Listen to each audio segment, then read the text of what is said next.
సమయం రాత్రి 11:45 అవుతుంది. ఆకాశం పూర్తిగా మబ్బులతో నిండిపోయి ఉంది. మెరుపులు, గర్జనలు, వర్షం మాత్రం ఆగేలా లేదు. అయితే అదే సమయంలో రాజేష్ అనే ఒక వ్యక్తి తన బైక్ పై ఒంటరిగా వెళ్తున్నాడు. అతను కొత్తగా ఈ ఏరియాకి ట్రాన్స్ఫర్ అయి వచ్చాడు. గూగుల్ మ్యాప్ చూపించిన షార్ట్ కట్ రూట్లో వెళ్తూ ఉన్నాడు.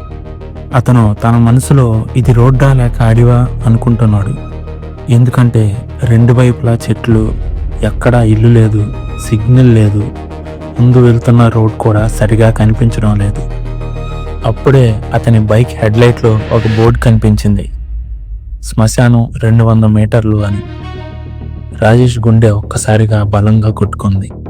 ఇంకో రూట్ తీసుకోవాల్సింది అని తనలో తానే అనుకుంటూ ముందుకు సాగాడు. అతను శ్మశానం దగ్గరికి వెళ్లే కొద్దీ వర్షం మరింతగా పెరిగింది. గాలి గట్టిగా వీస్తుంది. బైక్ స్పీడ్ తగ్గించుకొని నెమ్మదిగా వెళ్తున్నాడు. అప్పుడే హెడ్లైట్ కాంతిలో ఒక తెల్లని ఆకారం కనిపించింది. ఒక అమ్మాయి వర్షంలో నిలబడి ఉంది. జుట్టు పూర్తిగా తడిచి ముఖం మీద పడుంది. ముఖం క్లియర్గా కనిపించట్లేదు. ఆమె చేత్తో లిఫ్ట్ అడగడం మొదలుపెట్టింది. రాజేష్ మైండ్లో 2 వాయిస్లు వినిపిస్తున్నాయి. ఆపద్దు, ఇది సేఫ్ కాదు అని. రాత్రి వర్షం, ఆమె ఒంటరిగా ఉంది అని. అతను బ్రేక్ వేశాడు. ఎక్కడికి అని అడిగాడు. ఆమె తల తిప్పి చూసింది. ముఖం నెమ్మదిగా కనిపించింది. సాధారణంగా ప్రశాంతంగా ఉంది. ముందు కొంచెం దూరం వదిలేస్తారా అని మెల్లగా చెప్పింది. రాజేష్ తల ఊపాడు.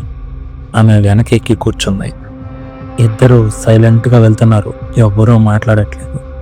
వర్షం శబ్దం తప్ప ఇంకేమీ లేదు. ఆమె ఒక్క మాట కూడా మాట్లాడడం లేదు. రాజేష్ మాట్లాడేందుకు ప్రయత్నించాడు.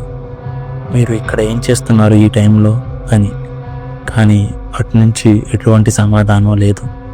కొంచెం సేపటి తర్వాత ఆమె తల అతని భుజం మీదకు వాలింది. అతను కంగారు పడ్డాడు. హే, ఓకేనా అని అడిగాడు. ఆమె మెల్లగా చాలా అలసిపోయాను అంది. హలో గైస్, ఈ స్టోరీ మీకు ఇంట్రెస్టింగ్గా అనిపిస్తే వీడియోని వెంటనే ఒకసారి లైక్ చేయండి. వెంటనే కొద్ది సమయంలో బైక్ టక్మని శబ్దం చేసి ఆగిపోయింది. రాజేష్ ఎన్నిసార్లు ట్రై చేసినా ఆ బైక్ స్టార్ట్ అవ్వలేదు.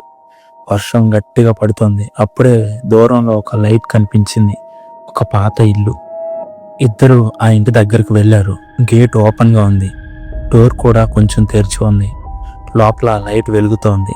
ఎవరైనా ఉంటారు అనుకున్నాడు రాజేష్. అక్కడికి వెళ్దాం అని ఆమె అంది. వాళ్ళిద్దరూ లోపలికి వెళ్ళారు. హాల్లో పాత ఫర్నిచర్ అంతా దుమ్ము పట్టింది. గోడలపై పాత ఫోటోలు. కానీ ఇంట్లో ఎవ్వరూ లేరు. అన్ని డోర్లు ఓపెన్గా ఉన్నాయి. వాతావరణం కొంచెం విచిత్రంగా ఉంది. రాజేష్ అప్పుడు నాకు చాలా ఆకలిగా ఉంది అన్నాడు. ఆమె ఒక్కసారిగా అతన్ని చూసి నవ్వింది. సరే, వంట చేస్తాను అంది. ఆమె కిచెన్లోకి వెళ్ళింది. కొన్ని నిమిషాలు గడిచాయి. ఏదో విచిత్రమైన శబ్దం వినిపించింది. టక్ టక్ టక్ అని, ఏదో కట్ చేస్తున్నట్టుగా. రాజేష్ కంగారు పడ్డాడు. నెమ్మదిగా కిటికీ దగ్గరికి వెళ్ళి చూశాడు. అతను చూసింది అతని జీవితం మొత్తం మారిపోయేలా చేసింది. ఆ అమ్మాయి తన చేతినే కోసుకొని బౌల్లో వేసుకుంటోంది. మరో చేతితో చేయిని కట్ చేస్తోంది. కింద పొయ్యి దగ్గర తన కాళ్ళనే మంటల్లో పెట్టి ఉంది. తన ఫేస్లో ఎలాంటి బాధ లేదు, కేవలం ఒక చిరునవ్వు. రాజేష్ గుండె ఆగిపోయినట్టయింది. అతను మెల్లగా వెనక్కి వెళ్ళాడు. ఇది మనిషి కాదు అని అర్థమైంది. హాల్లోకి వచ్చాడు. అక్కడ గోడపై ఒక ఫోటో కనిపించింది. అతను దగ్గరగా వెళ్ళి చూశాడు. ఆ ఫోటోలో ఉన్నది, ఆ వంట చేస్తున్నది ఒకే అమ్మాయి. కానీ ఫోటోకి పూలదండేస్తుంది. కింద డేట్ 3 సంవత్సరాల క్రితం. ఇక్కడి నుండి బయటపడాలి అనుకున్నాడు. కానీ ఎలా? ఆమెకి తెలియకుండా వెళ్ళాలి. లేకపోతే ఏం జరుగుతుందో అతనికి అర్థమైంది.